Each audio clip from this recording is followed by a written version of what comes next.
Bienvenue à cette grande et merveilleuse famille de personnes connectées avec le même esprit que nous en direct sur Internet. Vous qui êtes au loin, vous qui êtes auprès, vous êtes les bienvenus. Connectés sur Saint-Esprit FM pour entendre ce que l'Esprit dit à l'Église. Vous êtes les bienvenus, chère famille Impact Centre Chrétien. Nous sommes fiers, ensemble, d'écrire cette histoire. L'histoire de l'expansion du royaume dans notre génération. Amen. Voilà. Faites vous asseoir dans sa présence. Mais avant cela, acclamons encore le nom du Seigneur. Acclamons. Toi qui es avec nous en communion depuis ton écran de télé ou d'ordinateur, acclame. Fais monter sur Internet. Fais monter dans la salle et sur Internet.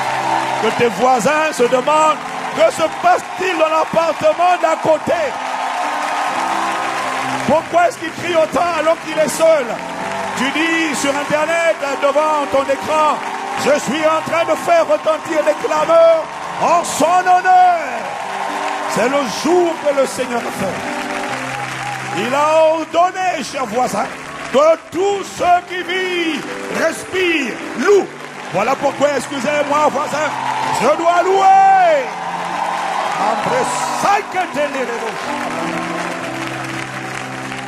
Amen. Voilà. Maintenant, quand tu vas t'asseoir, si les voisins viennent sonner à la porte, tu leur dis, venez regarder le culte avec moi. Voilà. Avant de vous asseoir, je voudrais juste parler de ce programme Réveiller le feu, qui sera conduit par le pasteur Ghislain. Comme il est en feu, il faut quelqu'un en feu pour te transmettre le feu. Et comme on sait que ton voisin et toi, là, vous avez vraiment besoin de rentrer dans une nouvelle dimension de prière, comme on l'a lancé la semaine dernière, alors quoi de mieux que réveiller le feu? Non seulement le feu sera réveillé, le vendredi, le feu sera intensifié et manifesté. Si tu cherches le feu, être embrasé de feu, il n'y a rien de plus beau que d'être en feu. Quand tu es en feu, tu es consumé en permanence, mais tu ne brûles pas. Ce sont les impuretés et les démons qui sont en train d'être calcinés. Toi, tu ne brûles pas. Parce que Dieu est un feu dévorant et Dieu supporte le feu. C'est le diable qui ne supporte pas le feu. Cette semaine, le feu va brûler tout ce qui voulait t'oppresser, résister à ta vie au nom de Jésus. Dis-moi Amen. Voilà. Dis avec moi le feu. C'est ça. Voilà. Il ne faut pas dire ça quand tu vas rendre grâce pour le repas. Il ne faut pas invoquer le feu sur les aliments. Ça, c'est pas sérieux. Allez, veuillez vous asseoir dans sa présence. Dis avec moi gloire à Dieu. Aujourd'hui, j'ai reçu l'instruction de vous parler d'un sujet qui est abordé en formation 101.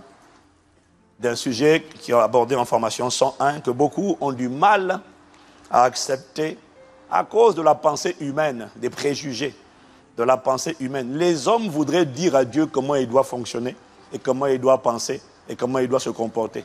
Est-ce que tu peux dire à ton voisin, c'est Dieu qui est le roi, le chef, c'est lui.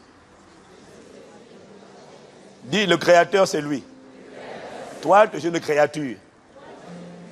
Alors, chut. Non, vous allez comprendre de quoi je vais parler. Les hommes veulent dire à Dieu comment il doit faire. Donc, je vais vous parler d'un sujet qui est souvent un sujet de troubles et de discussion dans les formations 101. Et même ceux qui l'acceptent ont du mal à se comporter ou à manifester le fruit que Dieu attend de la part des personnes qui ont compris cette parole que nous allons partager aujourd'hui. Voyez-vous, la vie est composée de plusieurs phases ou encore de plusieurs étapes. Dis avec moi, étapes. La vie est jalonnée, la vie de chaque enfant est jalonnée d'étapes. Et toutes ces étapes sont aussi importantes les unes que les autres. Sur le plan naturel, je peux compter à peu près 4 étapes majeures. Il y a la naissance, ou encore je mettrais ça dans le rang dans la catégorie de ce que j'appelle la maternelle.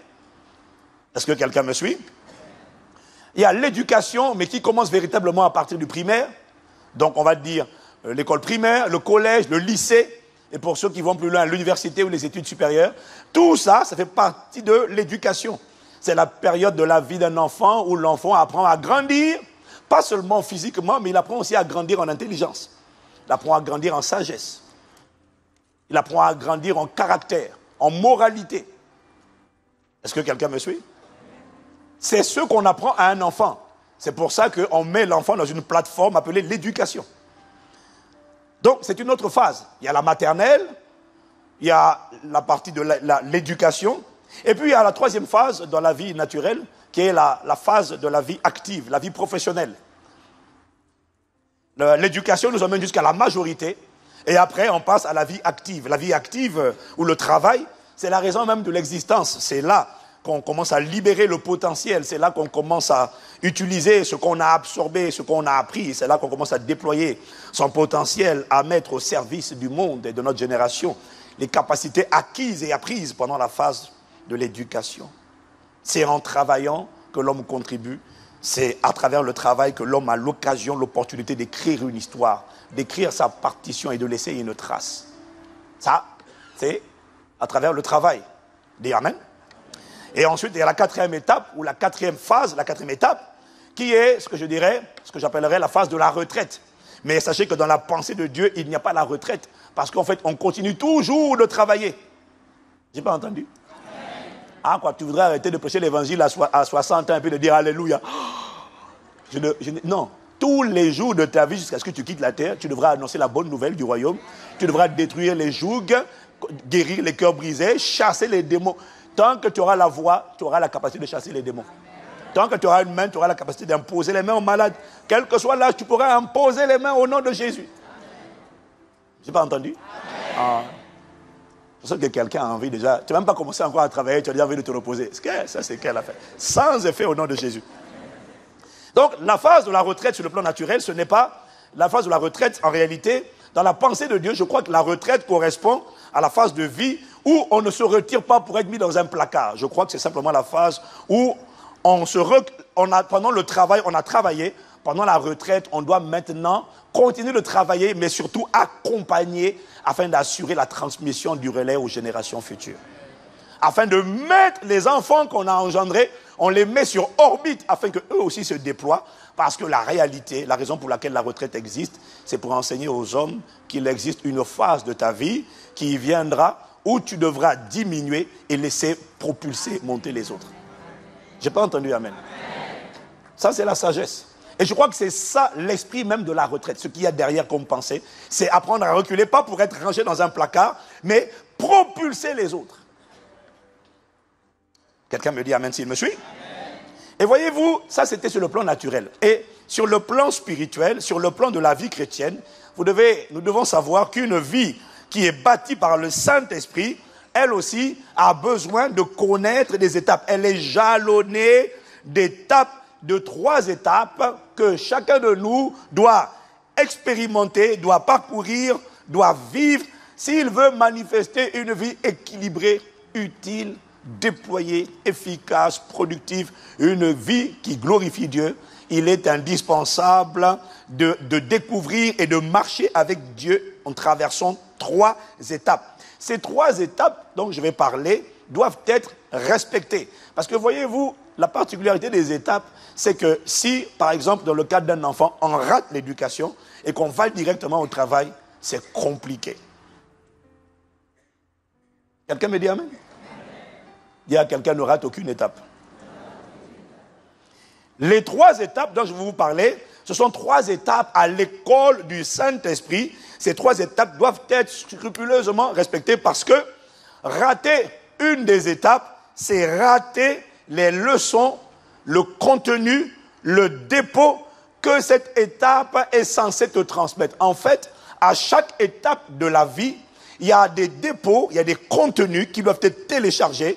Il y a des valeurs, il y a des vertus, il y a des enseignements, il y a des leçons qui doivent être assises au plus profond de l'homme et que ce sont ces dépôts, ce sont ces investissements, ce sont ces impressions de la vie qui sont faites sur nous qui nous rendent plus forts, plus solides, plus matures, plus lucides, plus intelligents et qui nous permettent d'atteindre le but.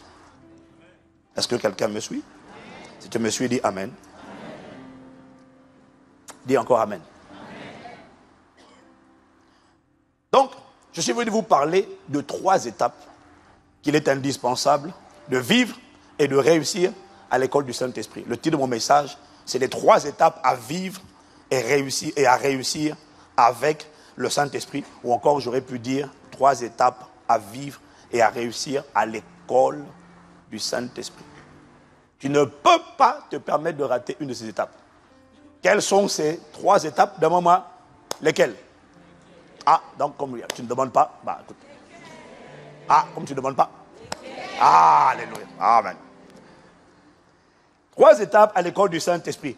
La première étape, c'est, en fait, c'est tout ce que Dieu fait avec l'homme, il le fait toujours, tout ce que Dieu fait à travers l'homme sur la terre, il le fait toujours à travers le Saint-Esprit. Donc, le Saint-Esprit est la dimension de Dieu qui se déploie sur la terre à travers l'être humain. Tout ce que le conseil de la Trinité va faire, il va toujours le faire à travers Dieu, le Saint-Esprit. Dis avec moi le Saint-Esprit. Mais pour que ta vie soit développée, équilibrée, épanouie et utile, et qu'elle soit accomplie, le Saint-Esprit doit nous emmener à travers 3 étapes, avec lui seul. C'est le même Saint-Esprit, mais il doit te conduire dans 3 étapes. La première étape qu'il faut savoir expérimenter et qui doit décharger ses leçons, ses vertus, son contenu à l'intérieur de toi, c'est l'étape du Saint-Esprit avec toi. C'est la première étape. La deuxième étape, c'est le Saint-Esprit en toi. Et la troisième étape, c'est le Saint-Esprit sur toi. Si ta vie doit se déployer et exceller, les 3 dimensions sont indispensables. Le Saint-Esprit avec toi, le Saint-Esprit en toi et le Saint-Esprit sur toi. Si tu me suis, dis Amen. Le Saint-Esprit, dis avec moi, le Saint-Esprit avec moi. Le Saint-Esprit avec toi signifie que sa main est sur toi pour te garder ou pour te protéger.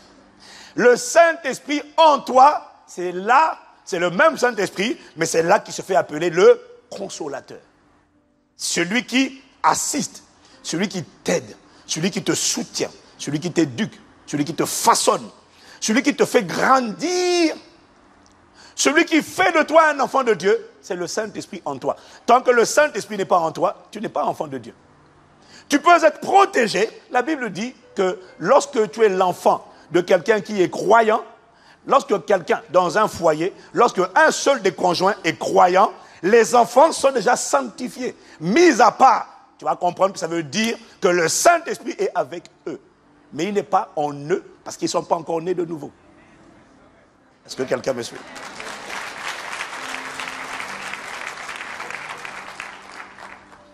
Le Saint-Esprit avec toi, il y a le Saint-Esprit en toi, c'est le consolateur. C'est celui qui t'aide à grandir, celui qui développe ton intelligence, celui qui te fait connaître Dieu. Et puis il y a la troisième étape par laquelle il faut passer pour que la vie soit équilibrée, c'est le Saint-Esprit sur toi. Là maintenant, c'est ça qu'on appelle l'onction. L'onction, ce n'est pas le Saint-Esprit en toi. L'onction, c'est le Saint-Esprit sur toi lorsqu'il vient t'équiper de capacités surnaturelles pour faire ce que Dieu attend que tu fasses sur la terre, le travail le plus important sur la terre. Quelqu'un me dit Amen? Amen. Ces 3 étapes sont nécessaires. Elles sont indispensables pour que ta vie soit épanouie. Si une de ces étapes, rappelle-toi, j'ai dit, chacune de ces étapes contient son lot, son dépôt. Chacune de ces étapes contient l'expérience, des leçons, des vertus qui doivent être assises au plus profond de toi et qui te construisent et qui te rendent capable d'atteindre le but et d'accomplir ta destinée. S'il manque, si tu rates une seule de ces étapes, non seulement tu ne seras pas accompli, mais ta vie est tordue. Parce que c'est comme quelqu'un qui a raté toute la phase de l'éducation ou quelqu'un qui a étudié toute sa vie, mais qui n'a jamais travaillé. Mais quand il va aller à la retraite, il va se reposer de quoi? Il faut travailler. Et puis un jour, maintenant tu montres à la génération qui vient comment on travaille et tu les accompagnes. Est-ce que quelqu'un me suit? Certains croyants ont raté, n'ont pas compris l'étape, la phase du Saint-Esprit en eux. Ou pardon. Ils n'ont pas compris la phase du Saint-Esprit avec eux. Et donc, ils n'ont pas reçu les leçons de sagesse que cette étape du Saint-Esprit avec eux aurait dû faire asseoir. D'autres ont bien compris la première étape, le Saint-Esprit avec moi. Mais ils n'ont pas réussi à l'étape du Saint-Esprit en moi. Et ils ont sauté la classe du Saint-Esprit en moi pour aller directement à la classe du Saint-Esprit sur moi. Résultat, donc ça c'est l'onction. Résultat, ils ont commencé à opérer à la phase du Saint-Esprit sur moi avec des dons spirituels, mais très vite, ils ont fini par être disqualifiés et rejetés parce qu'il y avait des dépôts, des vertus, des enseignements, des leçons, des traits de caractère qui n'ont pas été déposés à l'étape, à la phase du Saint-Esprit en eux. Laisse-moi te dire, il y a des choses, si la phase du Saint-Esprit en toi n'a pas déposé, le Saint-Esprit sur toi ne va pas t'aider. Parce que l'onction ne fait pas tout.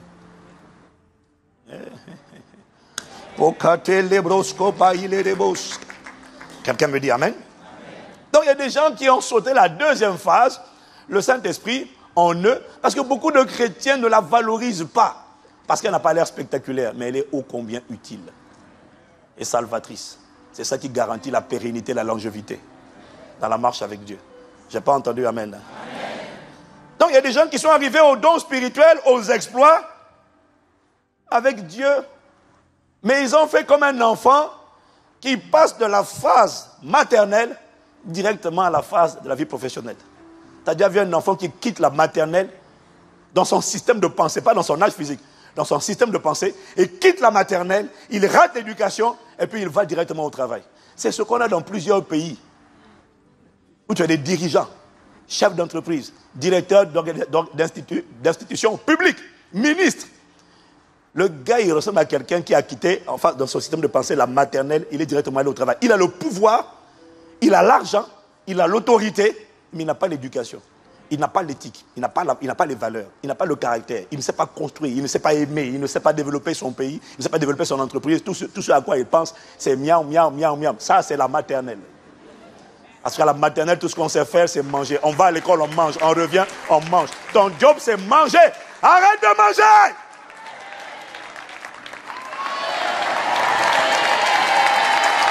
J'ai pas entendu! Tu n'as pas compris que nous sommes en train d'envoyer un message depuis cette plateforme? Dis avec moi, il faut que ça change. Les personnes intéressées se reconnaîtront dans cette parole.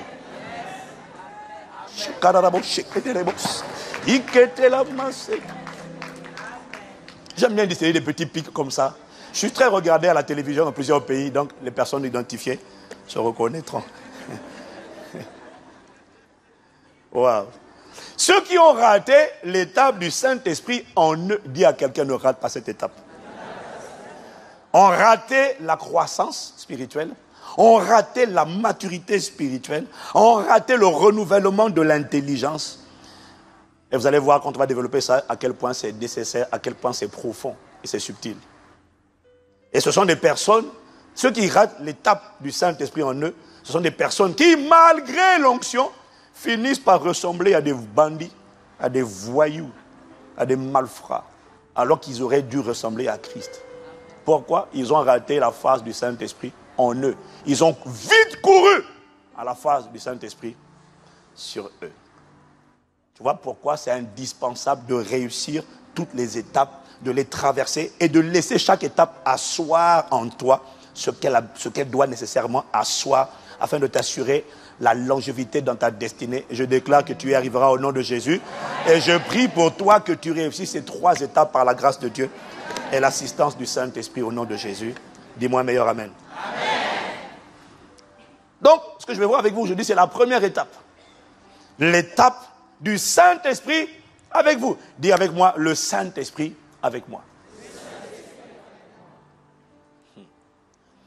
Alors, mon frère, ma soeur, au risque aujourd'hui de te surprendre, je voudrais te dire que le Saint-Esprit n'a pas commencé à être avec toi à ta nouvelle naissance.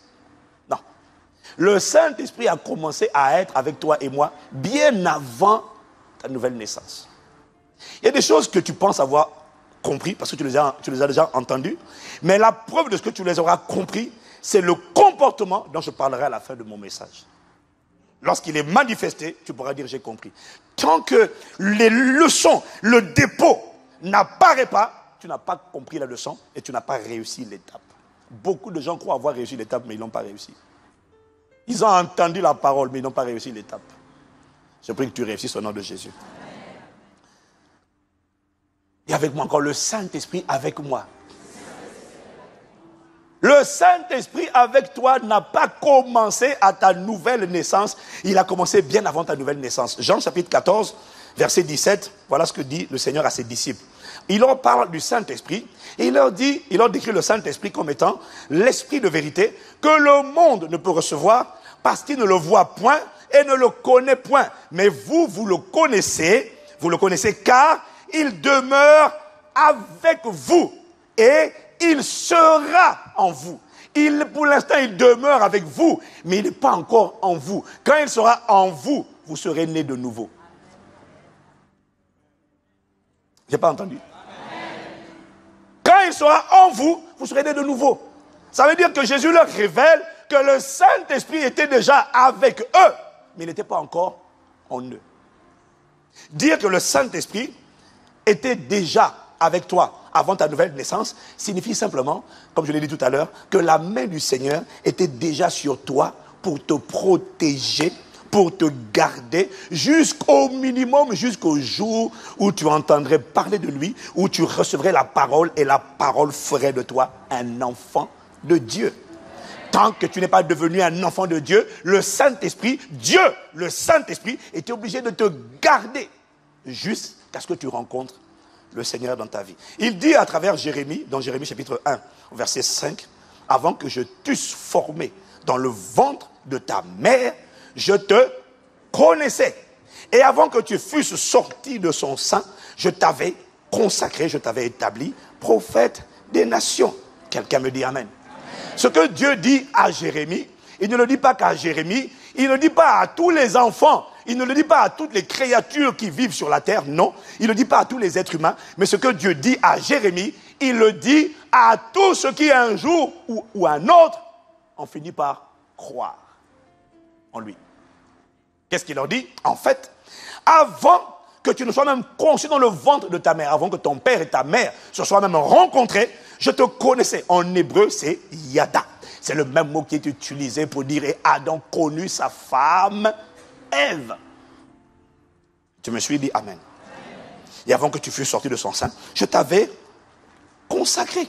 Je suis venu te dire, réfléchis mon frère, je suis venu te dire que si tu es parvenu à expérimenter le plus grand miracle du monde, c'est-à-dire la nouvelle naissance, malgré toutes les tentatives de l'enfer d'empêcher la manifestation à travers toi d'un enfant de Dieu, malgré toutes les tentatives du diable pour empêcher que ce Saint-Esprit ne vienne en toi, d'accord, il devait être avec toi, il supportait, mais il a tout fait pour empêcher que le Saint-Esprit ne vienne en toi, parce que c'est quand il vient en toi que soudainement tu deviens là maintenant, enfant technon de Dieu. Si le diable n'a pas réussi à empêcher que tu deviennes un enfant de Dieu, je suis venu te dire que c'est parce que même lorsque tu ne connaissais pas Dieu, Dieu te connaissait déjà.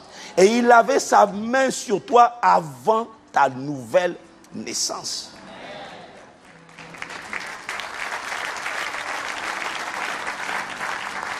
Avant de me dire à l'intérieur de toi-même, j'entends ta pensée, oh, mais je connais cet enseignement en voyant. Reste calme. Je sais très bien que quand je dis quelque chose que tu penses déjà connaître, le Saint-Esprit a toujours plus d'un tour dans son sac. Alléluia. Romains chapitre 8, verset 9. La Bible nous dit que c'est sur la déclaration de 2 ou 3 témoins qu'on assied une vérité. Si c'est vrai, tu peux dire Amen. Mais là, je n'ai pas 2 ou 3 témoins. J'ai plusieurs témoins qui vont asseoir cette même vérité et pour laquelle je te demande de laisser tes préjugés, tes pensées humaines vaines de côté pour entendre ce que le Saint-Esprit veut nous transmettre aujourd'hui. N'essaie pas de faire la morale à Dieu. Romains chapitre 8, versets 29 à 30. Voilà ce que nous dit Paul. Car ceux qu'il a connus d'avance, en parlant de Dieu, ceux qu'il a connus d'avance, répète avec moi, connus d'avance. Car ceux qu'il a connus d'avance, en grec c'est proginosko. Proginosko, ginosko c'est vous connaîtrez la vérité vous affranchira. Ce n'est pas vous entendrez parler, c'est vous allez faire une expérience de la vérité.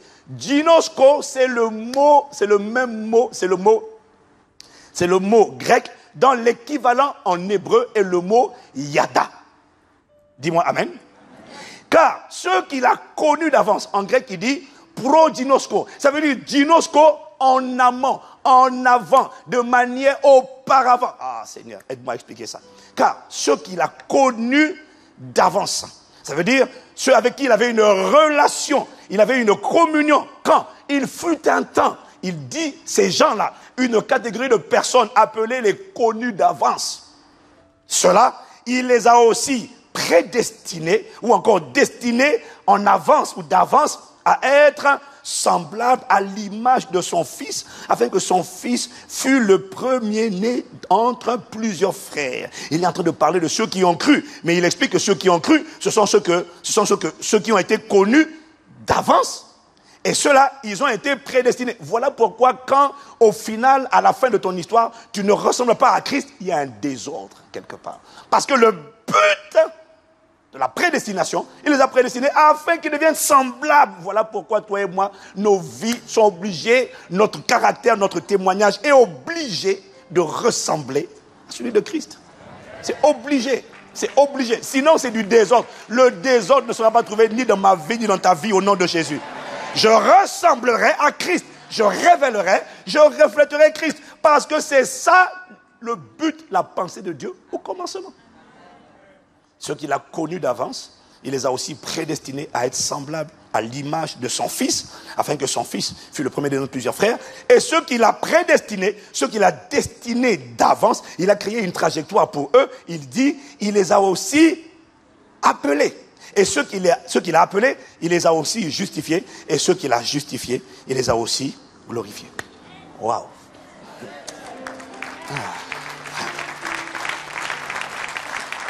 Waouh! Donc, qu'est-ce qu'il est en train d'expliquer? Il est en train d'expliquer que la catégorie des êtres humains que Dieu a connus d'avance, c'est ce qu'on appelle la préscience. Il a connu avant. C'est ce qu'on appelle la préscience. Il est en train d'expliquer qu'il y a la catégorie des gens que Dieu a connus d'avance. Et ces gens que Dieu a connus d'avance, Dieu les a prédestinés. C'est ce qu'on appelle la prédestination. Il les a prédestinés à être semblables à Jésus. Ensuite, les mêmes qu'il a connus d'avance, il les a appelés. Le grec dit kaleo. Ça veut dire, il les a nommés, il les a invités, il les a choisis et il les a appelés à haute voix. Ivan. Ok, on va aller pas à pas. Dis Amen. Dis Amen. Maintenant, on va aller dans Éphésiens chapitre 15. Parce que là, ce matin, il faut que le Saint-Esprit m'accorde la grâce d'expliquer ce qu'il m'a expliqué. Je t'avoue que quand il m'a expliqué, il y a des choses que le Saint-Esprit t'explique, ça te fait tellement du bien. Et tu descends d'un cran. Tu dis, waouh, Seigneur, merci seulement. Merci. Tu vas comprendre pourquoi. Éphésiens chapitre 1, versets 4 à 6. Nous sommes en train de conjuguer, de combiner différents passages des Écritures pour nous amener à asseoir une seule vérité. C'est que le Saint-Esprit était déjà avec toi avant ta nouvelle naissance. Dis Amen. Éphésiens 1, verset 4 à 6, version du Semeur. En lui, c'est-à-dire en Christ, bien avant de poser les fondations du monde. Répète avec moi, bien avant de poser les fondations du monde.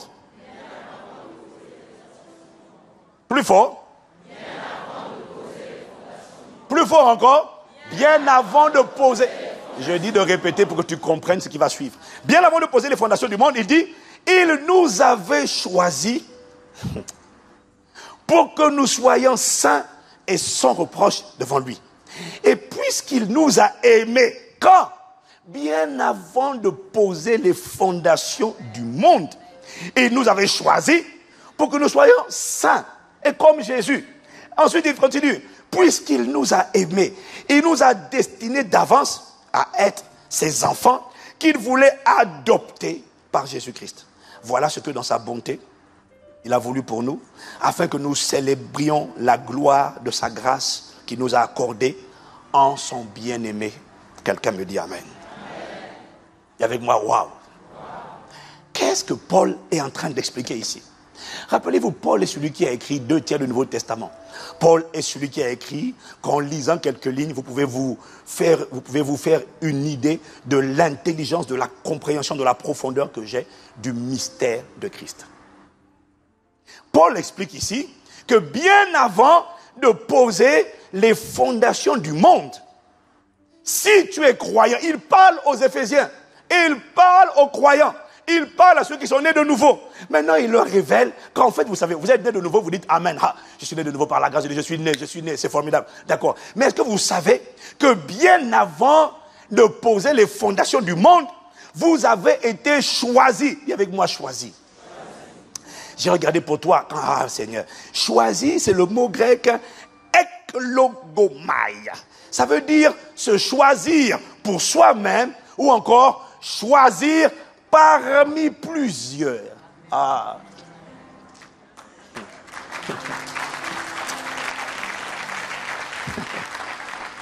Bien avant de poser les fondations du monde, il nous avait choisis.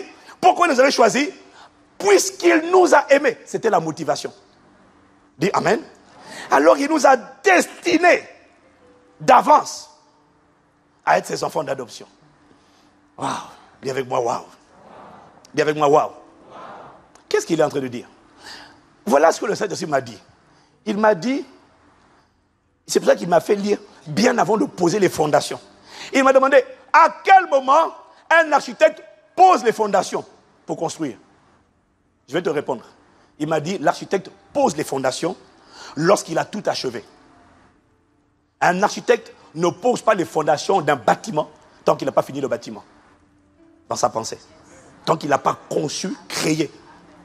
Est-ce que quelqu'un me suit? Il me dit, dans Genèse chapitre 1, tout Genèse chapitre 1, vous le savez, Dieu a créé. Il a créé tout. Il a créé l'univers. Dis Amen. Il a créé les cieux et la terre. Dis Amen. Ça c'est dans Genèse 1, vers tout le chapitre. Et à la fin de Genèse 1, il a créé l'homme. Faisons l'homme à notre image, selon notre ressemblance. Les hommes à notre image, selon notre ressemblance. Il a créé tous les hommes. Et quand il a fini de créer, comme un sage architecte, c'est quand il a créé que maintenant il peut fonder. Il peut maintenant commencer. Un architecte ne pose pas les fondations tant qu'il n'a pas complètement achevé le plan pour savoir à quoi ça va ressembler.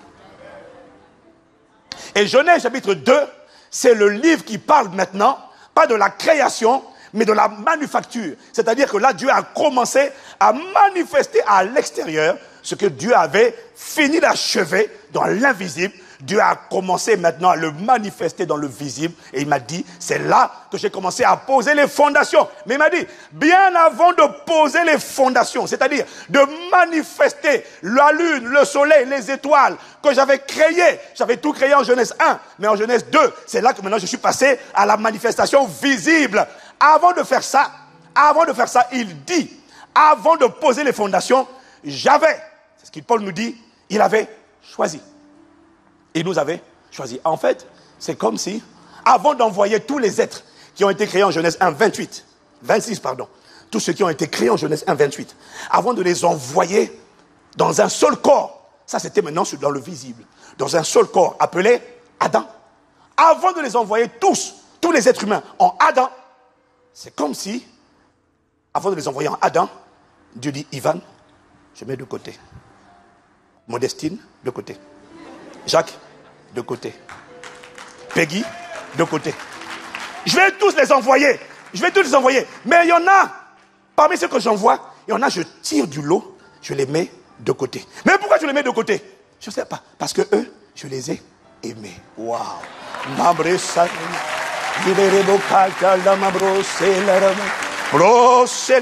Non seulement je les mets de côté parce que je les ai aimés, mais mon but avec ceux que je mets de côté, dis avec moi de côté.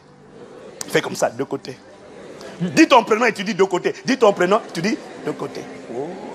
Oh, acclame pour de côté, acclame pour de côté.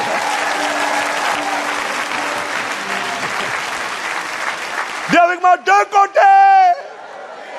Ce qu'il a mis de côté, il dit, puisqu'il nous a aimés. Tu ne peux pas expliquer pourquoi, mais il dit, il nous a aimés. Attends, parce que tu vas arriver et dire, mais pourquoi eux? Attends, bénis d'abord Dieu de ce que tu es de côté. De côté. Et ce qu'il a mis de côté, son but, c'était que ceux-là ressemblent à Jésus. Voilà pourquoi tu ressembleras à Jésus, je ressemblerai à Jésus, tu révéleras Jésus, je révélerai Jésus. Wow. Quelqu'un me dit amen. Est-ce qu'on peut avancer? Jean chapitre 17, dis avec moi, il m'a connu d'avance. Jean chapitre 17, verset 6. Regarde ce que Jésus dit. Il dit, ça c'est la prière qu'il fait au Père.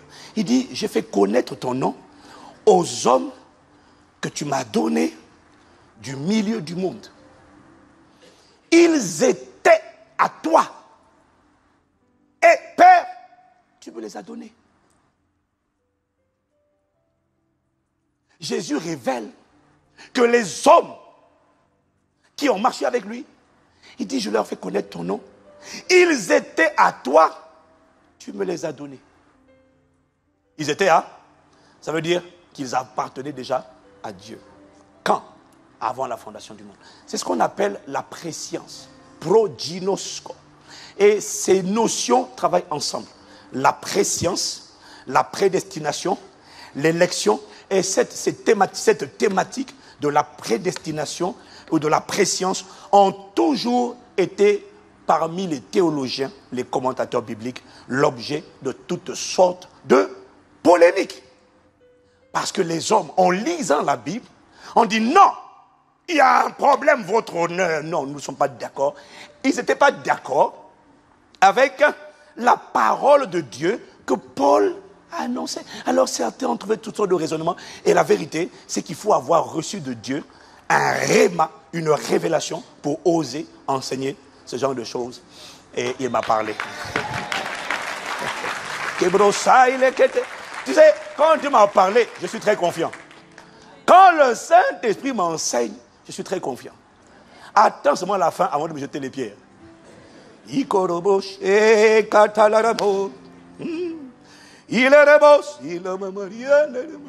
Alléluia.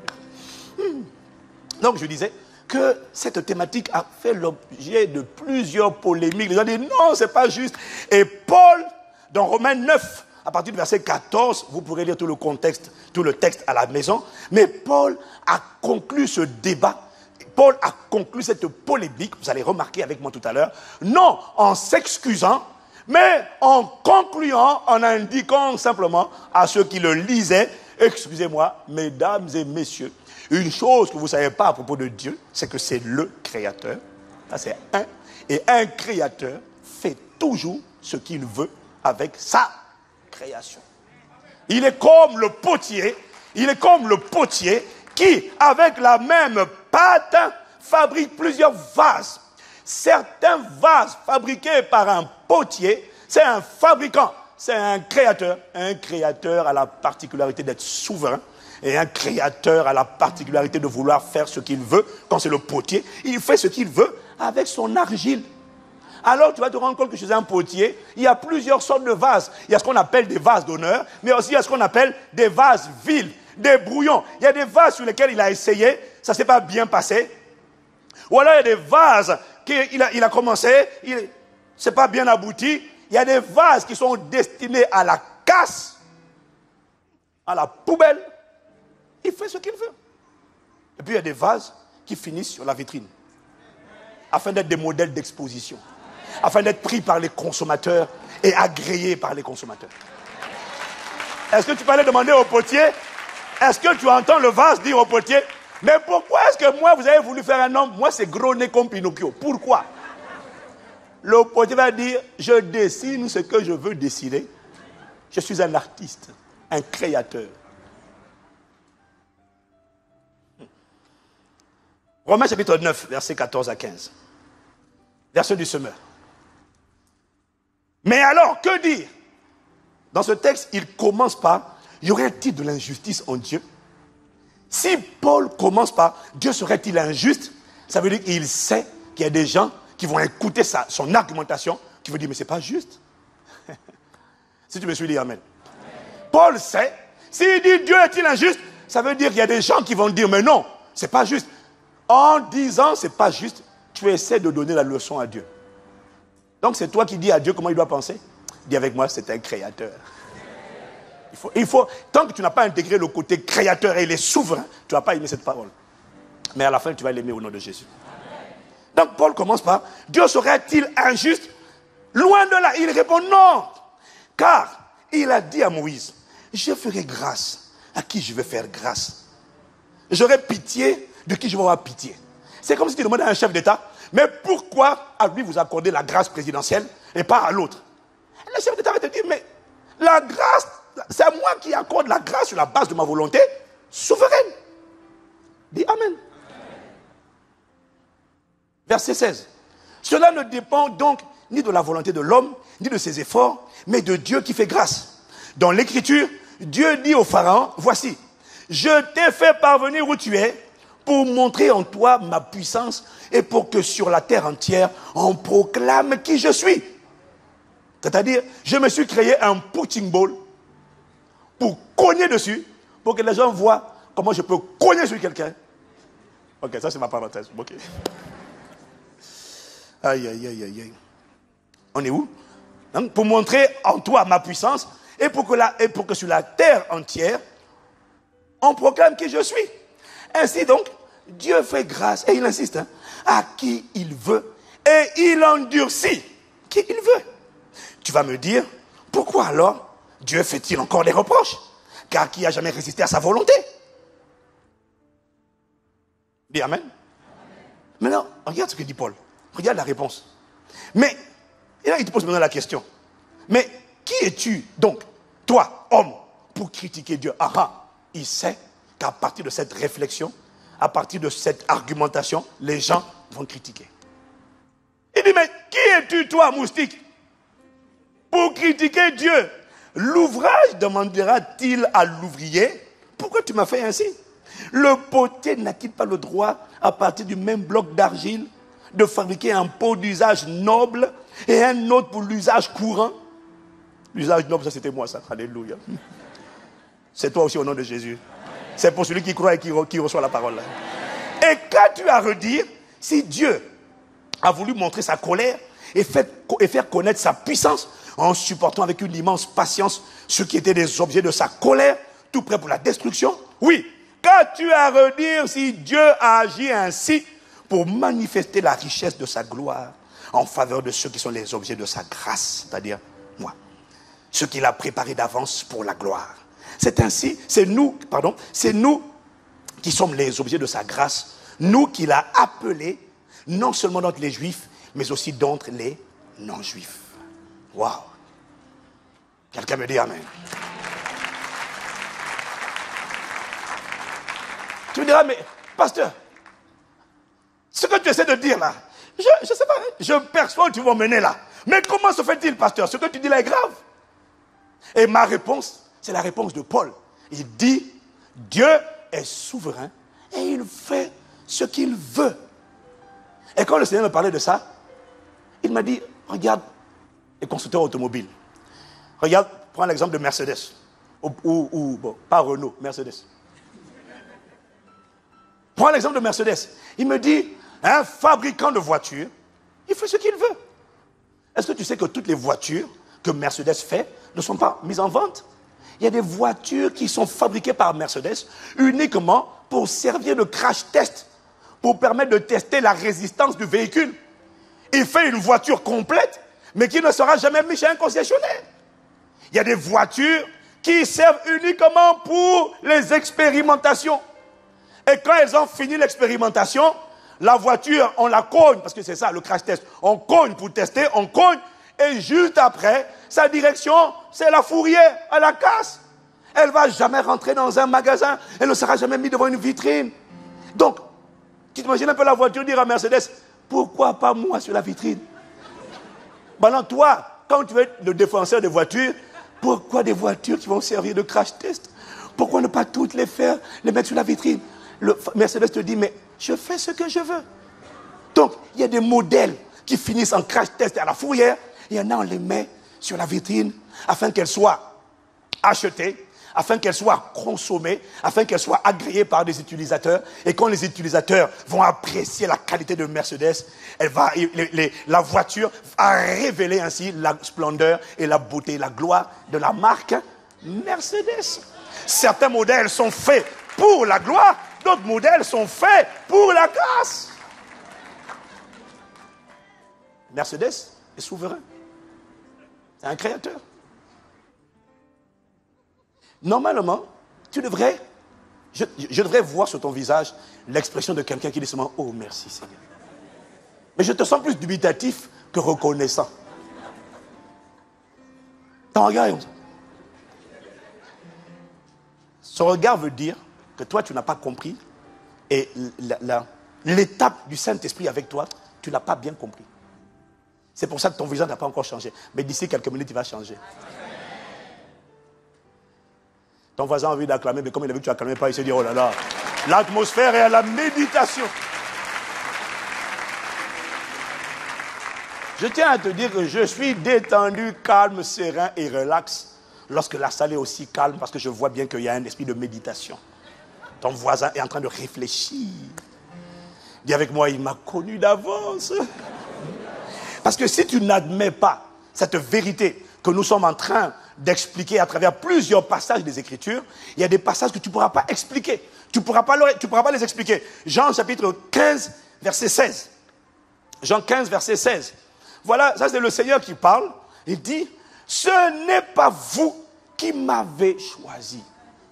Vous n'avez pas eu un discernement extraordinaire pour dire, le gars là il est bien. Non! Si tu as reconnu que le gars est bien, c'est parce que le gars bien a incliné ton cœur pour que tu reconnaisses qu'il est bien. Tu as dit du nombre de faux types que tu n'as pas reconnu. Reste calme, hein? Pardon. Reste calme. Hein? Ce n'est pas vous qui m'avez choisi, c'est moi qui vous ai choisi. Ce n'est pas toi qui as choisi Jésus, c'est lui qui t'a choisi. Et je vous ai établi afin que vous alliez, que vous portiez du fruit et que votre fruit demeure. Quelqu'un me dit Amen? Bon, puisque là, tu n'es toujours pas convaincu, on va aller à Jean chapitre 6, verset 44. Jean 6, verset 44. Écoute ce que dit le Seigneur encore. Jean 6, verset 44. Il dit, nul ne peut venir à moi si le Père ne l'attire et je le ressusciterai au dernier jour. Waouh!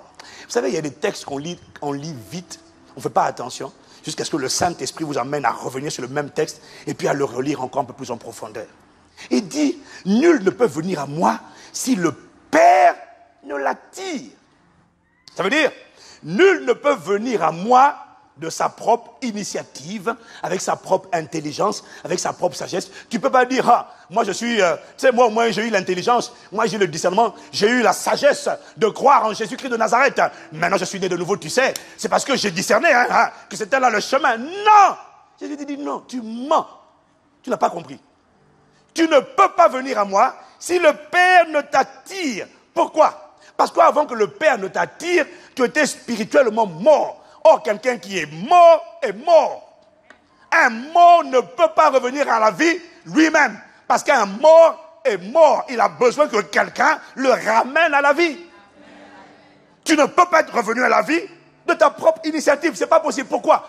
Parce que quand tu es mort spirituellement, tu es insensible à Dieu. Tu ne sais même pas que tu as besoin de Dieu. Tu n'es même pas conscient de la réalité de Dieu. Tu sais par contre qu'il y a un vide. Et ce vide, comment, lorsqu'on est mort spirituellement, on le remplit? On le remplit avec l'amour du monde, avec l'amour des choses de ce monde, avec l'orgueil de la vie. Il y en a qui remplissent le vide, mais tout le monde sait qu'il y a un vide. Il y en a c'est l'alcool, d'autres c'est le sexe, d'autres c'est la drogue, d'autres c'est un tel, la mode, les bijoux, le matérialisme, beaucoup, le pouvoir.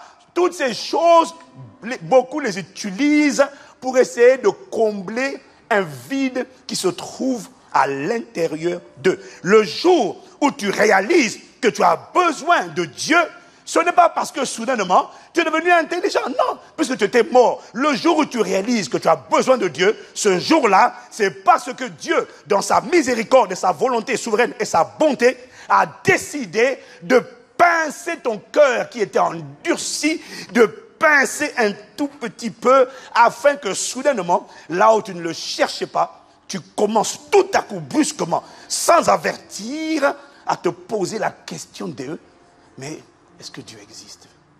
Je sens, tu commences soudainement à poser des questions aux gens, soudainement à te poser des questions à l'intérieur de toi-même. Pourquoi? Tu commences à chercher Dieu, tu commences à aller sur Internet, lire des livres, alors que hier, tu t'en sortais parfaitement. Les choses, il arrive, si, j'essaie de te dire, dis seulement amen, dis seulement amen. J'essaie de te dire que s'il t'est arrivé de réaliser que tu as besoin de Dieu, ce n'était pas ton initiative. Le jour où tu as eu envie, le désir de chercher Dieu, ce n'est pas toi. C'est Dieu qui a pincé ton cœur. Il ne s'est pas encore révélé, mais il a commencé à pincer ton cœur. Philippiens 2, verset 13 dit, car c'est Dieu qui produit en vous le vouloir et le faire selon son bon plaisir. Ça veut dire que le jour où tu dis, j'ai envie d'aller dans une église, ce n'est pas toi qui as eu cette envie. C'est Dieu qui a incliné ton cœur, qui était complètement inerte et mort, et soudainement, tu as eu une envie que tu n'avais jamais eue auparavant. Dis à ton voisin, ça ne vient pas de toi. Non, ça ne vient pas de toi. C'est Dieu qui produit en toi et le vouloir et le faire selon son bon plaisir. Donc, la nouvelle naissance est le résultat d'une initiative amorcée par Dieu pour te ramener à lui et qui ne vient pas de toi. Voilà pourquoi nous avons vu la dernière fois le pasteur Christian expliquer dans Romains 2, verset 14, que c'est la bonté de Dieu qui t'emmène à voir ta misère. Ce n'est pas ton intelligence. Parce que tu étais déjà mort et inerte. Si tu me suis dit Amen. Dis avec moi, merci Seigneur. Si tu es arrivé un jour au stade où tu sens le vide, tu sens le besoin de chercher Dieu, alors que hier, le vide que tu sentais était comblé par l'alcool, la mode, les bijoux. Il y en a pour combler le vide, pour combler le manque d'amour. Il y en a qui vont acheter des bijoux. Un bijou, 2, 3, 4, 5, 10. Et quand les 10, il y en a, ils vont accéder au pouvoir. Mais malgré tout, il y en a, c'est la célébrité, la drogue. Mais il y a un temps où tu te couvres avec ça. Tu te satisfais de ça. Et puis le jour où ces choses, tu as l'argent, tu as la réputation, tu as la richesse, tu as des amis, tu as des bijoux. Et tu te rends compte que malgré tout, tu te sens misérable. Ce que je suis en train d'essayer de te dire, c'est que ce sentiment de misère que tu n'avais pas hier ne vient pas de toi. Il vient de ce que Dieu a commencé à pincer ton cœur. Et sa bonté a commencé à t'attirer. C'est son initiative. C'est l'initiative de Dieu. Waouh! Et avec moi, merci Seigneur. Donc, non seulement Dieu te connaissait déjà. Dis avec moi, il me connaissait déjà. Mais dans Jérémie, il dit, je t'avais déjà consacré. Je t'avais déjà sanctifié. Je t'avais déjà mis à part. J'avais déjà choisi de t'aimer. Je te connaissais. Je t'ai mis à part. De côté. Waouh. Seigneur, merci m'avoir mis de côté. Dis-moi amen. Il t'avait sanctifié. Ça veut dire quoi? Quand il t'avait sanctifié, ça veut dire il t'a mis à part. Ça veut dire quoi, il t'a mis à part? Ça veut dire que tout avait le droit de t'arriver dans la vie, sauf de mourir. Il pouvait...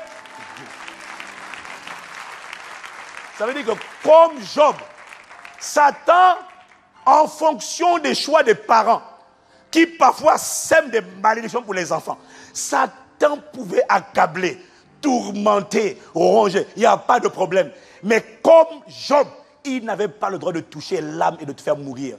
Parce que tant que tu n'étais pas né de nouveau, en fait, c'est de te dire, que non seulement il t'a connu d'avance, mais il t'a sanctifié. Ça veut dire qu'il a dit à la mort, ok, il a dit à Satan, enfin, tout peut t'arriver, mais tu ne mourras pas. Tant que tu n'es pas né de nouveau, tu ne pouvais pas mourir, parce que tu étais mis à part.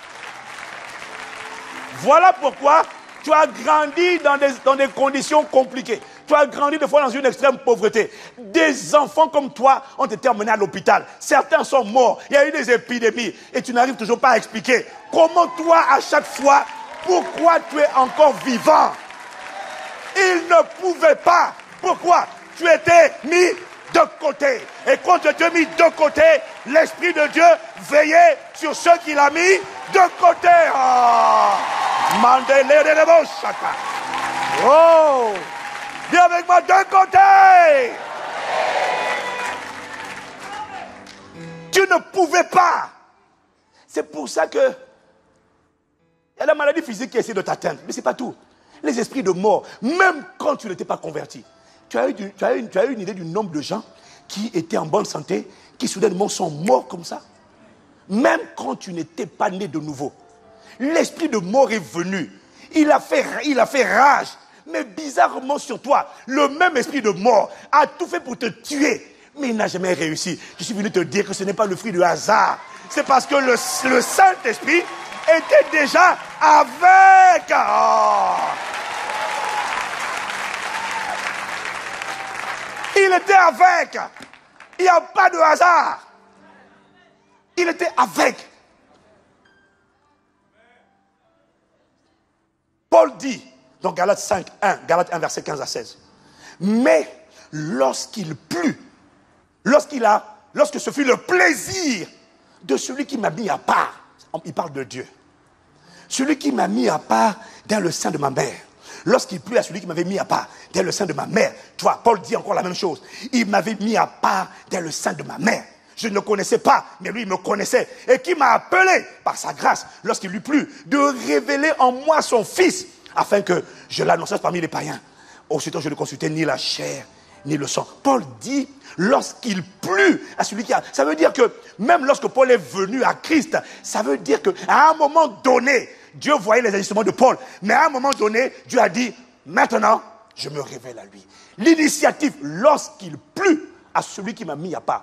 Paul n'a pas dit, lorsque il m'a plu de finir par le reconnaître. Non, c'est lorsque celui qui m'a mis à part dès le ventre de ma mère, il lui a plu de révéler son Fils. C'est là que j'ai dit, oui, prends tout. Ce n'est pas moi qui ai dit, je décide maintenant, j'en ai assez de massacrer les chrétiens. Non, c'est celui qui m'a mis à part qui a décidé de révéler en moi son Fils. Ça veut dire l'initiative venait de lui.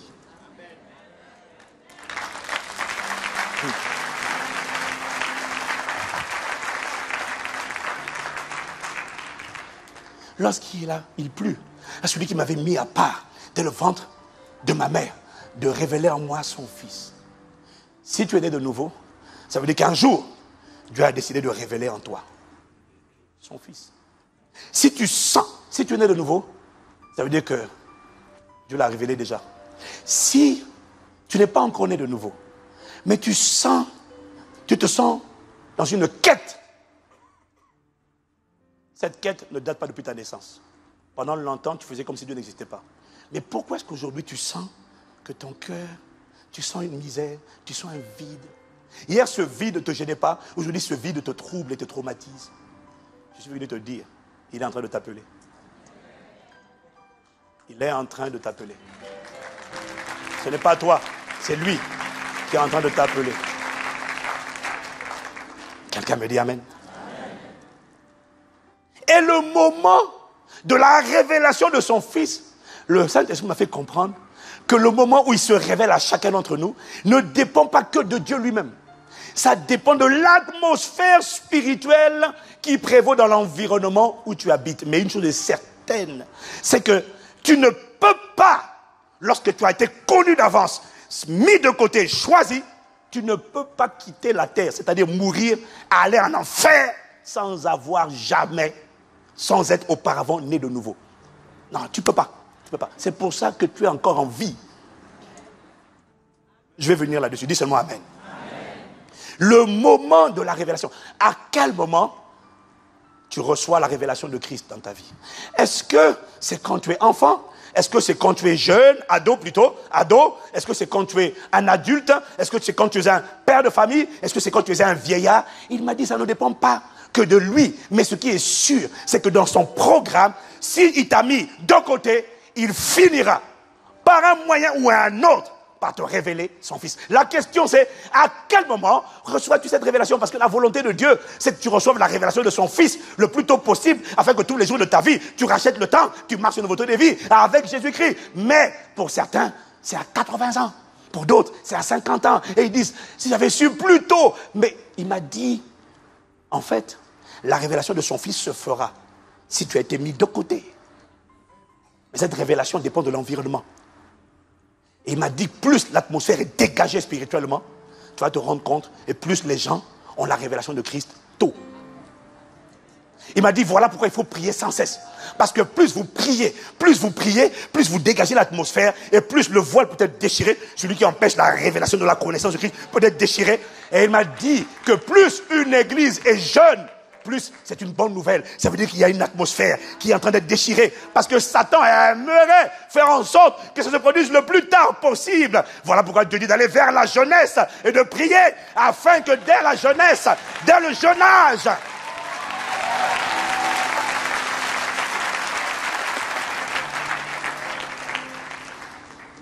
plus l'atmosphère spirituelle est dégagée et plus les gens se convertissent. Mais ce qui est certain, il m'a dit, quand quelqu'un était mis de côté, quand il a été connu, choisi avant la fondation du monde, Dieu va tout faire, même si la personne est dans un pays hostile. On dit c'est un pays où on ne croit pas. Dieu va, dans le pays là il n'y a pas d'église, Dieu va susciter des intercesseurs. C'est à cause de ça que les gens, sans savoir pourquoi, ils sont aux États-Unis, ils sont en Afrique, ils sont en Chine, et puis ils se lèvent, et puis ils ont un fardeau. Prie pour la France, prie pour la France. Mais j'habite pas en France, les Français sont mauvais. Non, c'est pas pour les Français. Il y a quelqu'un en France que je dois sauver. Prie, prie, prie, élève la voix. Et il y a des gens qui sont en train de prier. Et qu'est-ce qu'ils font? Ils prient par l'esprit. Et quand ils prient par l'esprit, il ne sait même pas pourquoi il est en train de prier. Mais par ces paroles qu'il est en train de prononcer, qu'il ne comprend pas, Dieu est en train d'envoyer un ange, d'ouvrir le voile, arracher le voile qui est sur l'esprit, qui est sur les yeux spirituels d'une personne qui ne voit pas briller la splendeur de la gloire de l'évangile de Christ, qui est l'image de Dieu.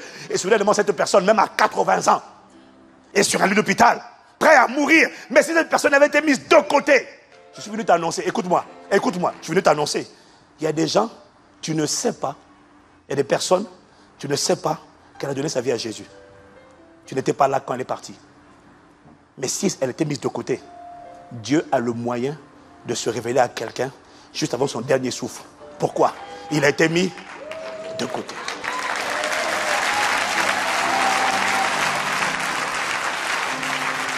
Maintenant, la bonne nouvelle que je t'annonce, c'est que lorsque une seule personne a été mise avant la fondation du monde, avant d'aller en Adam, lorsqu'une seule personne a été mise de côté, toute sa famille est sur la liste.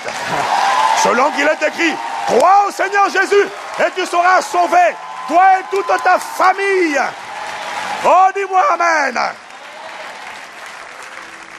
Mais à toi de te battre par les prières pour que ceux qui ont été mis de côté ne se contentent pas d'être de côté, mais reçoivent la révélation de Christ. Et ça, ce sont les prières qui le font. Ce sont les prières qui le font. Les prières permettent aux anges d'opérer et d'emmener ce que Dieu a établi avant la fondation du monde à manifestation. Waouh! Acclame, acclame, acclame, acclame, acclame, acclame, acclame, acclame, acclame. Waouh! En fait, ce que j'essaie de te dire, c'est que tu ne pouvais pas mourir et aller en enfer sans être revenu à Dieu. Par contre, il m'a dit de te dire, en revanche, après ta nouvelle naissance, tu peux finir par aller en enfer.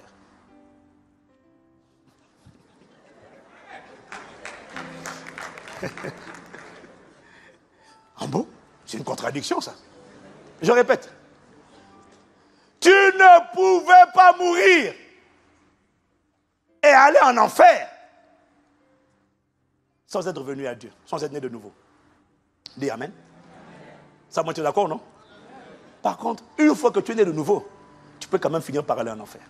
Et je vais t'expliquer, parce qu'il m'a expliqué ça, je vais t'expliquer. Il m'a dit, prends les choses naturelles d'abord. Dis Amen.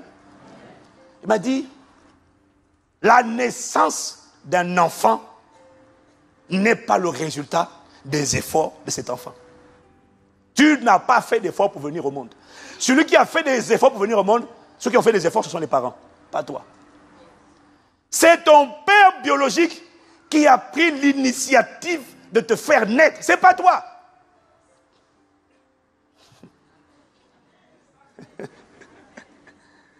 C'est ton père biologique, c'est pas toi. Dis Amen. Ton père biologique avait besoin de trouver un sein stérile. Fertile, pas stérile, fertile. Mais ta naissance là, le jour de ton anniversaire, c'était l'initiative de papa. Amen. Dis Amen. Maintenant, par contre, une fois que tu es venu au monde, la capacité à rester en vie et à réussir ta vie ne dépend plus de papa et maman. Ça dépend des choix et des actes que tu poses au quotidien, parce que certains actes peuvent écourter ta vie. Certains actes peuvent prolonger ta vie. Donc, une fois que tu es né, ton père a dû se battre, enfin, façon de parler. On va dire, il a dû prendre l'initiative pour que tu viennes au monde. Mais une fois que tu es venu au monde, ce n'est plus ton père seul qui a la responsabilité de ta réussite et de ta vie. Parce que si tu vas tuer quelqu'un, si tu fréquentes des mauvaises personnes, tu peux te tuer tout seul. Ça ne t'arrivera pas au nom de Jésus. Donc, ce que j'essaie de te dire, c'est que une fois que tu es né, tu dois coopérer avec les lois naturelles et les lois spirituelles pour rester en vie et pour réussir ta vie. Ça ne relève plus uniquement de papa. Si tu me comprends, dis Amen. Le Saint-Esprit m'a dit de la même manière que ta naissance physique a été le résultat de l'initiative, l'effort de ton père. Il m'a dit, ta nouvelle naissance est due à l'effort de Dieu et pas ton effort. C'est le Père Céleste qui a pris l'initiative de te faire naître. Pourquoi? Parce que tu avais été mis de côté. Et Dieu est obligé de faire concourir toutes choses pour que ce qu'il avait dit, ce qu'il avait établi avant la fondation du monde, puisqu'il t'a mis de côté, tu n'as pas été destiné à la colère, mais à la miséricorde, alors tu es obligé de naître de nouveau. Dis Amen. Mais l'initiative venait de lui et pas de toi. C'est pourquoi Paul dit dans Éphésiens 2, versets 8 à 9, il dit, c'est par la grâce. Seigneur, merci pour la grâce. On n'a pas compris. C'est par la grâce que vous êtes sauvés. Par le moyen de la foi. Mais attention, cette foi-là, elle ne vient pas de toi. C'est pas toi qui as dit, je décide. Non, il dit, c'est le don de Dieu. Cela ne vient pas de vous, c'est le don de Dieu. Ce n'est pas par les œuvres afin que personne ne se glorifie. Tu peux pas te pavaner, te balader, faire le faire en disant, dans mon intelligence supérieure, humaine, parce que j'ai fait tel diplôme, j'ai décidé de recevoir Jésus. Non, il me dit chaque fois que tu as eu le cœur meurtri, que tu es venu à la repentance, c'est moi qui ai appuyé un bouton, j'ai dit, reviens à la maison. Donc, c'est pas ton initiative, c'est l'initiative de Dieu de te faire naître de nouveau. Dis Amen. Dis Amen. Mais une fois que tu es né de nouveau, rester dans la vie éternelle, combattre le bon combat, réussir ta destinée, achever la course, ne dépend plus de la volonté de Dieu seul, mais elle dépend désormais de ta capacité à obéir aux lois spirituelles, à marcher avec Dieu et sa parole. Donc, ta capacité à garder la vie éternelle, Dieu, sa responsabilité comme un père biologique, c'est de te donner naissance. Mais une fois que tu as donné naissance, ce sont tes choix qui vont déterminer l'issue de ta vie et qui vont écrire ton histoire avec Dieu. Donc, Dieu a tout fait pour te sauver, mais le reste, il a besoin de ta collaboration pour t'emmener au plan parfait qu'il avait prévu. Voilà pourquoi la Bible dit, travaillez à votre salut avec crainte et tremblement.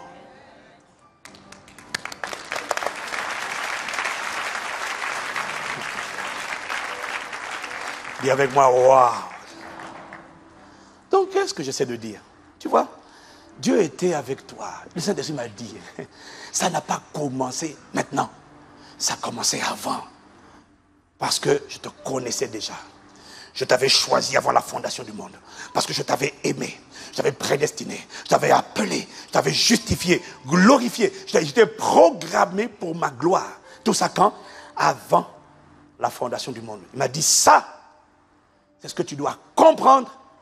Et tu dois, ce sont les leçons que tu dois assimiler à l'étape ou la phase du Saint-Esprit avec toi. Alors quelqu'un me dira, ah, mais pasteur Ivan, j'ai déjà écouté cette formation. Mais ce que vous voulez dire là aujourd'hui, vous répétez maintenant comme ça là, pasteur, ça ne va pas, hein? Mais j'ai déjà acquis cette connaissance biblique en faisant le cours 101. Il m'a demandé, est-ce que tu es sûr? C'est une chose d'avoir fait le cours. Est-ce que tu es sûr d'avoir validé, d'avoir reçu le dépôt de compréhension, de connaissance, de sagesse, de compréhension que cette étape du Saint-Esprit était censée faire asseoir à l'intérieur de toi? Est-ce que tu es sûr d'avoir assimilé ce que l'étape appelée le Saint-Esprit avec moi devait déposer? Tu es sûr?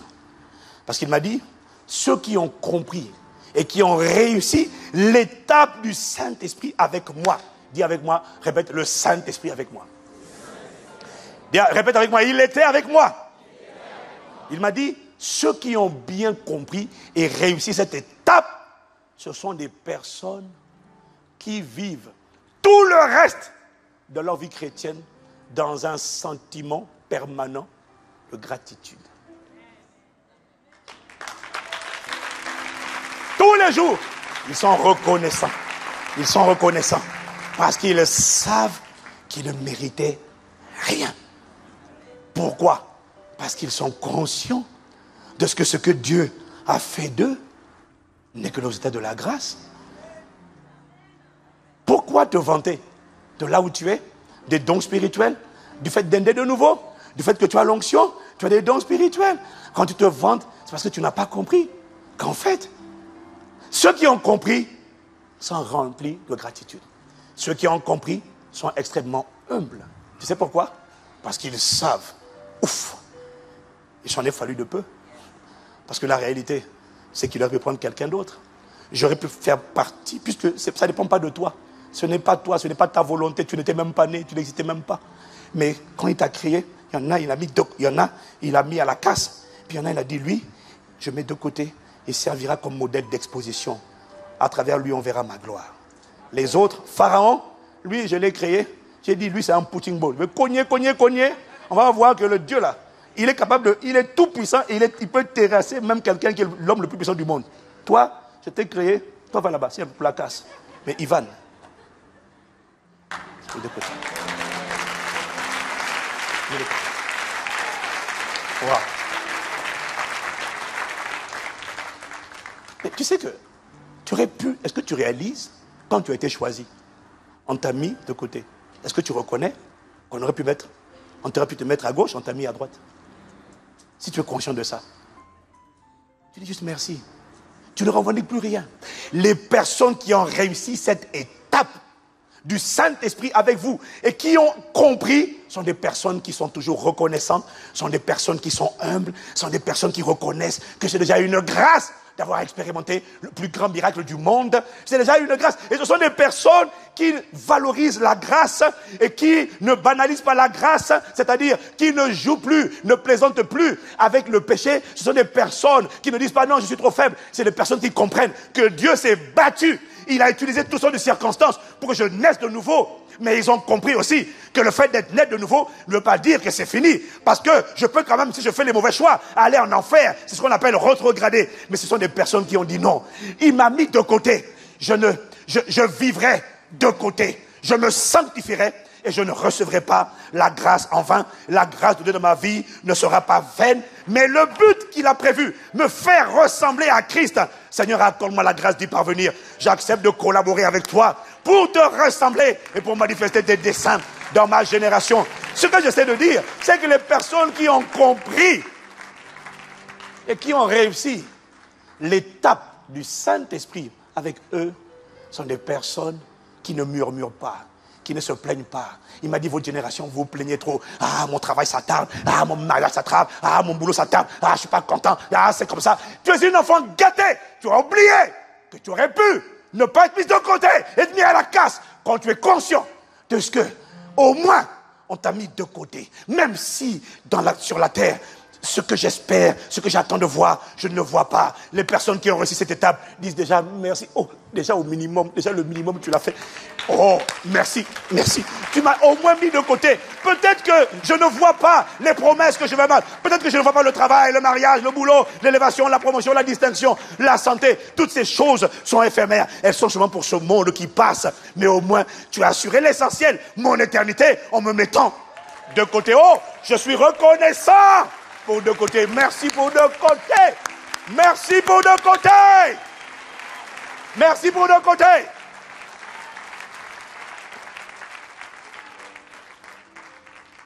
Dis avec moi, merci pour de côté. Il m'a dit, les murmures, les gens qui s'apitoient, les gens qui se plaignent. Ouais, mais j'attends. Ouais, mais ça fait longtemps. Ouais, mais ça fait ci, ça fait ça, ça fait ça. Il m'a dit, quand tu es comme ça, tu révèles que les leçons de cette étape, le Saint-Esprit en toi, avec toi, pardon, les leçons ne sont pas rentrées.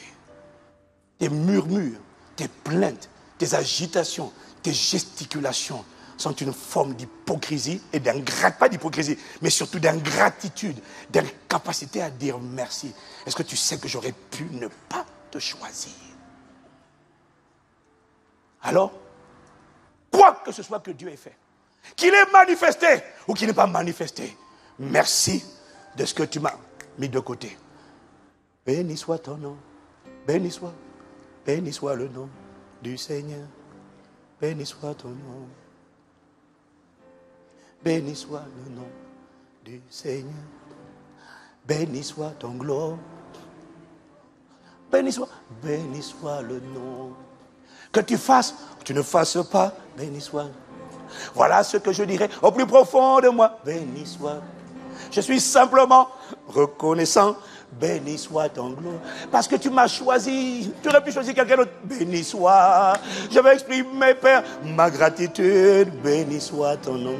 Je veux simplement dire merci. Et chaque fois que quelqu'un dit merci, Dieu a envie d'en faire encore plus. Mais lorsque tu ne sais pas dire merci et que tu es grincheux, plaintif, murmureur, murmureuse, toujours en train de te plaindre de ce que Dieu n'a pas encore fait. Mais qu'est-ce qu'il attend? Il m'a dit ingrate. Est-ce que tu sais que tu aurais pu ne pas être choisi? Ceux qui ont compris et qui ont reçu le dépôt, ce sont ceux qui disent que tu fasses ou ne fasses pas, béni soit. Que tu agisses ou n'agisses pas, voilà ce que je repasserai au-dedans de moi. Parce que je suis conscient de ce que, oui, au moins j'ai été choisi, au moins la vie éternelle est assurée. Je serai reconnaissant et je dirai à mon âme, pourquoi t'as battu au-dedans de toi? Pourquoi t'agites-tu? Pourquoi te plains-tu? Bénis le Seigneur, mon âme, exalte son nom. Avant la fondation du monde, en lui, tu as été choisi. Il t'a mis de côté, béni, béni, béni. Et toi, mon âme, exalte son nom. Exprime ta reconnaissance. Béni soit. Voilà ce que je veux repasser au-dedans de moi. Béni soit. Voilà ce que je veux dire à mon histoire. Béni soit. Brosakatelebo kamalebo sha. Ikelebo seketamandebo. Béni soit, Béni soit, béni soit. Voilà ce que je repasserai. Accorde-moi la grâce tous les jours de ma vie de ne pas perdre la mémoire, de ne pas oublier que je n'étais rien, que la grâce que j'ai, l'onction, les dons, les grâces, tous les trésors de la science, de la connaissance, de la révélation auraient pu être donnés à quelqu'un d'autre. Mais dans ta miséricorde, dans ta compassion, dans ton immense bonté et dans ta volonté souveraine, tu m'as choisi, tu m'as connu d'avance, tu m'as prédestiné, tu m'as appelé, tu m'as justifié, tu m'as glorifié. Oh, je suis reconnaissant. Oh, permets-moi seulement de dire, béni, béni, tu m'as appelé, tu as appelé, toute ma famille est éligible au salut, à la vie éternelle. Waouh! Je ne peux pas dire pour les autres, mais je suis reconnaissant. Je continuerai de prêcher l'évangile. J'annoncerai ta parole à toutes les nations. Mais je sais que ceux qui recevront cette parole, ça sera la catégorie des personnes qui ont été connues d'avance et mises de côté. Waouh, waouh, les quebrassa, je ne peux pas m'empêcher de chanter. Béni soit, je dis du bien, je ne murmure plus, je ne critique plus, je n'impatiente plus, je ne m'irrite plus, je ne suis plus impatient, je suis reconnaissant, reconnaissant, reconnaissant. Les murmures, les critiques, les calomnies, les plaintes vont amener Dieu à retirer ce qu'il t'avait donné, parce que tu ne valorises pas la grâce. Et si tu sais rendre grâce en toutes choses, les dépôts vont augmenter, la grâce va augmenter, les faveurs vont augmenter. Béni, béni soit ton nom. Oh merci, parce que le Saint-Esprit était déjà avec moi et il est toujours avec moi. Breshakatama, Rosote Lamaba, Ledevokata Lama, Breseketelemo, Amresokalama. Béni, Amrosone de Kalama, Breseketelama, Yakalama, Ketelama, Breseketelemo.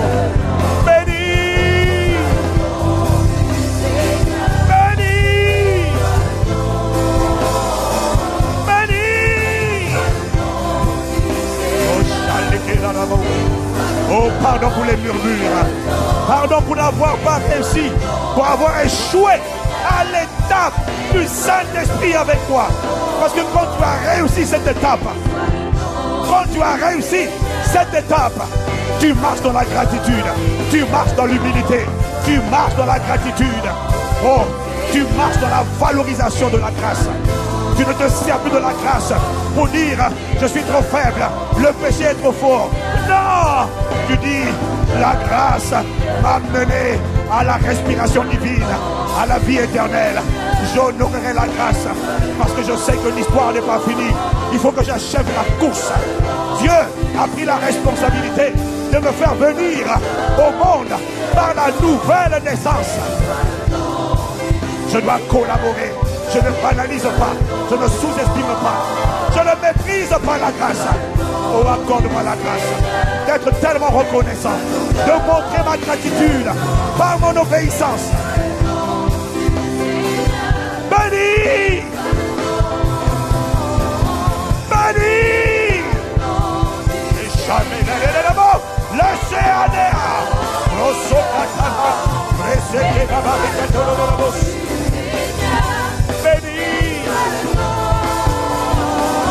Je refuse de me plaindre, je refuse de murmurer. Oh, j'aurais pu ne pas être choisi, mais merci, merci, j'ai été choisi.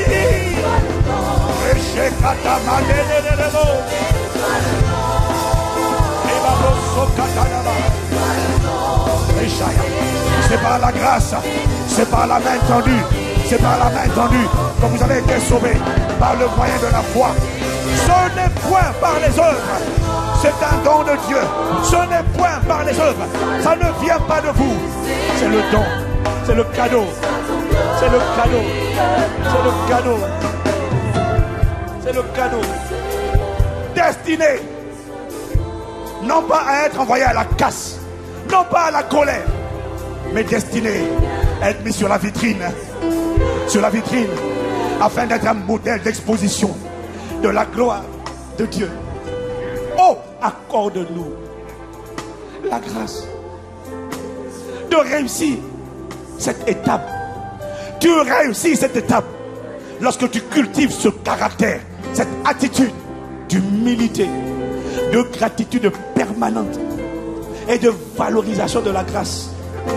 Tu montres que tu as réussi cette étape lorsque tu ne dis plus au péché: péché, tu es trop fort, parce que tu réalises que la grâce est plus forte que le péché.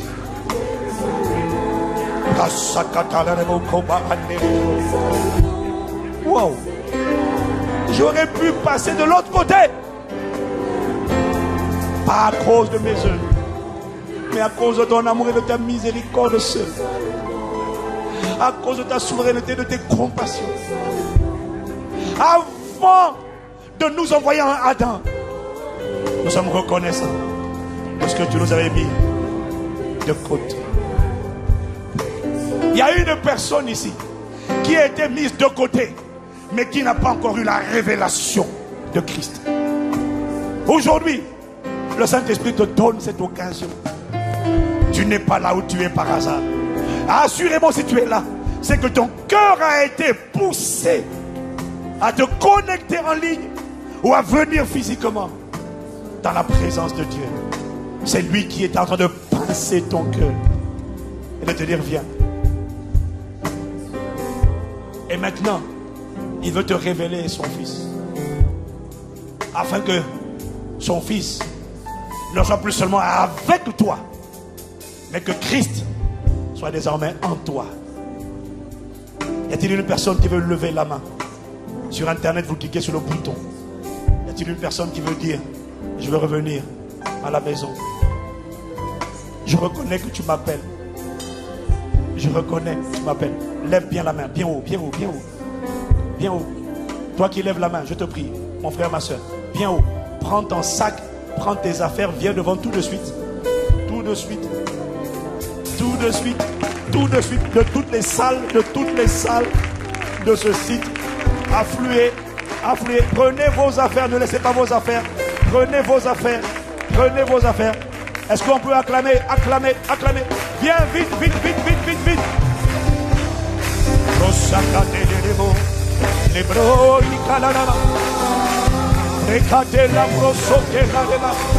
Il a dit: si vous entendez sa voix, n'endurcissez pas vos cœurs. Béni, béni.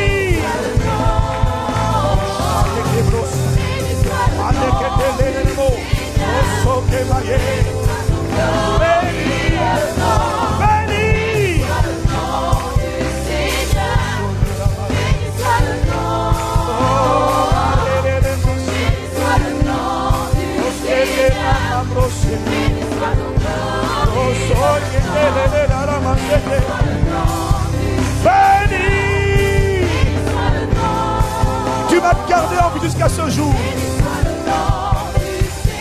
Lorsqu'il plut à celui qui m'avait mis, qui m'avait consacré, mis à part, dès le ventre de ma mère, de révéler en moi son Fils.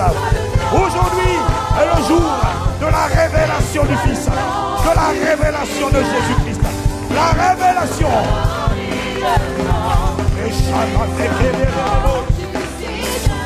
Béni. On acclame, on acclame, on acclame, on acclame pour toutes ces personnes, qui n'ont pas eu honte de lui. Les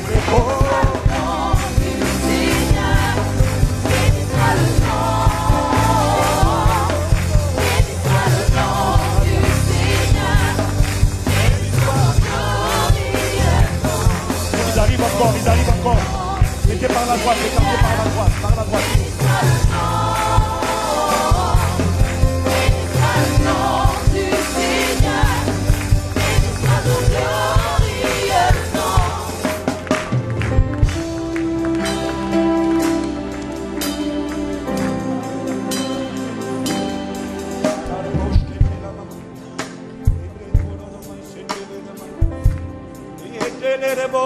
Let it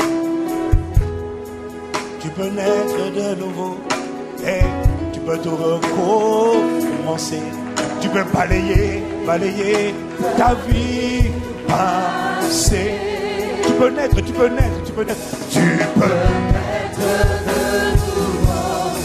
peux entendre cette mélodie. C'est un message. C'est un message pour toi. Tu peux. Et repartir. C'est le jour de la révélation du Fils. C'est le jour de la révélation. Avec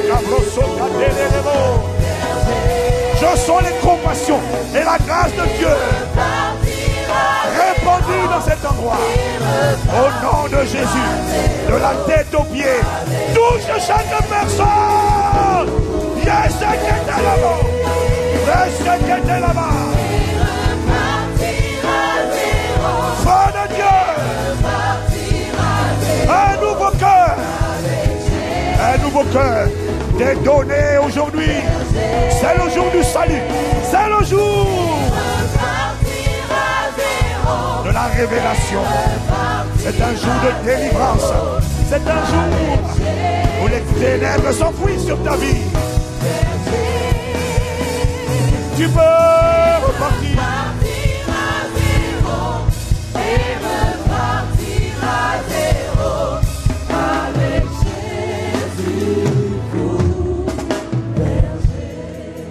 Tu vas élever la main, une des mains. Tu vas répéter ces paroles avec moi. La Bible dit, c'est en croyant du cœur qu'on parvient à la justice. Mais c'est en proclamant de la bouche qu'on parvient au salut. Il faut inviter par ta bouche, dire au Seigneur, viens dans ma vie. Merci d'avoir toujours été avec moi. Maintenant, je te veux en moi. Je veux remplir les 3 étapes. L'église va nous aider à prier. Et tout le monde va répéter ces paroles avec moi. Seigneur Jésus, j'ai entendu ta parole. Je te remercie. Ma présence ici est la preuve que j'ai été connu d'avance. Merci d'avoir toujours été avec moi. C'est à cause de cela que je suis ici aujourd'hui. La mort ne m'a pas arraché. Malgré les épreuves, malgré les difficultés, merci de ce que tu m'as gardé sur la terre. Pour un jour comme celui-ci. Aujourd'hui, je te demande pardon pour mes péchés. Je me repens de t'avoir rejeté. Aujourd'hui, viens dans ma vie. Sois mon sauveur. Sois mon Seigneur. Réécris l'histoire de ma vie. Et accorde-moi la grâce de servir de modèle d'exposition de la gloire de Dieu dans cette terre, dans cette vie. Au nom de Jésus, je déclare que je suis maintenant, à cause de cette parole, à cause de ma confession, je suis maintenant enfant de Dieu. Je suis revenu à la maison. Au nom de Jésus. Amen. Amen. Faites monter, faites monter, faites monter, faites monter. Faites monter.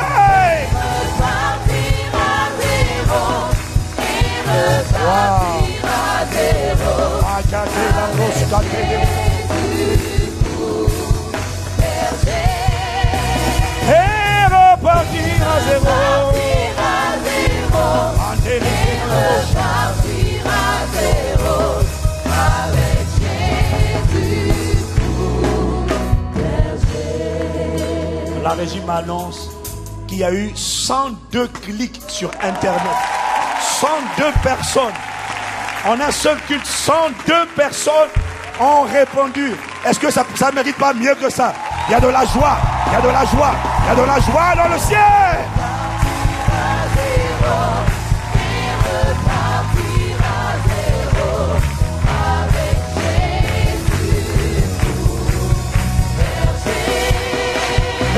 Repartir à zéro. Repartir à zéro et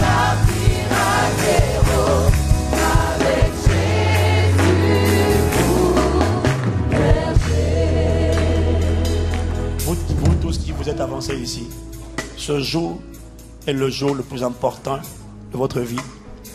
C'est le jour de votre naissance nouvelle. C'est une chose extraordinaire. Vous n'avez pas idée encore de ce qui vient de se passer. C'est pour ça que nous voulons vous prendre par la main. Par cette prière, vous êtes devenu un enfant de Dieu, une nouvelle création, un nouveau-né. Et on ne laisse pas un nouveau-né spirituel seul. On en prend soin. C'est ce que nous voulons faire avec vous. Et nous voulons prendre vos coordonnées. Nous allons vous introduire vite, vous contacter chacun individuellement et vous emmener dans ce programme qu'on appelle Bienvenue dans le Royaume. Et vous allez réécouter certaines de ces vérités, mais vous aurez une intelligence beaucoup plus augmentée et vous n'avez aucune idée de ce que Dieu est capable de faire à travers vous. Maintenant que vous êtes revenus, l'histoire n'est pas finie, l'histoire commence. Des chefs-d'œuvre sortiront de vos vies, des témoignages sortiront de vos vies, comme vous n'avez pas idée. Et aujourd'hui, ce n'est que le commencement. Je vais vous demander, s'il vous plaît, de bien vouloir suivre Pasteur Peggy avec son équipe. On va juste prendre vos coordonnées, vous remettre des cartes de bienvenue. Vous allez nous remplir vos cartes. On va rester en contact. Vous êtes les bienvenus dans la famille de Dieu. Je vous supplie, s'il vous plaît, suivez Pasteur Peggy. Mieux que ça, mieux que ça, mieux que ça. On acclame, on acclame, on acclame, on acclame, on acclame. Waouh! Ils sont plusieurs dizaines, plusieurs dizaines. Et reparti. Et reparti.